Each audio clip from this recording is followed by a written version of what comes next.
You definitely need to be a reader to be any kind of writer, illustrator, or anything. Actually, I think if you're making books, whether you're an illustrator or a writer, I think you need to read a tremendous amount, and you need to focus. You need to be a writer, even if you're not the one who's primarily doing the writing, because it's all about storytelling.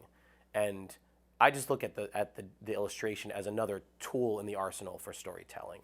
I also did graphic design for many years, and I still approach kind of our comics and our books in the same way. Like, what elements do I need to use visually and textually and everything else to tell this story, to get this information across?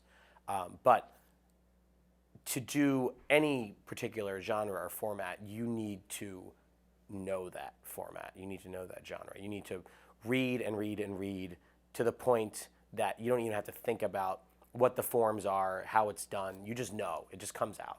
Just like people that are going to be film directors, they watch thousands and thousands of hours of movies so that they know instinctively what kind of shots to cut into and everything. And so same thing for comics. I don't have to think about, now where do I put the speech balloon? It's just automatic. Obviously it would go there, and obviously this is the kind of reaction that a character would have, and it would convey that kind of emotion.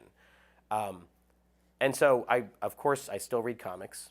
I don't have that much time to read things anymore. Unfortunately, I'm so busy making stuff.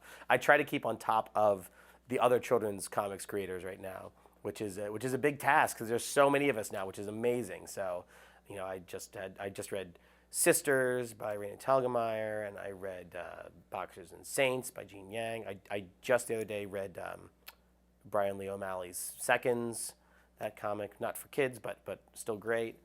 And then the rest of my time is either spent reading science stuff. I'm really interested in anthropology and that sort of stuff. I don't know. I'm interested in human origins and just where things come from and happen. And I also read a lot of science fiction. So I'm a big nerd, and I'm dying for the next Game of Thrones to come out. So.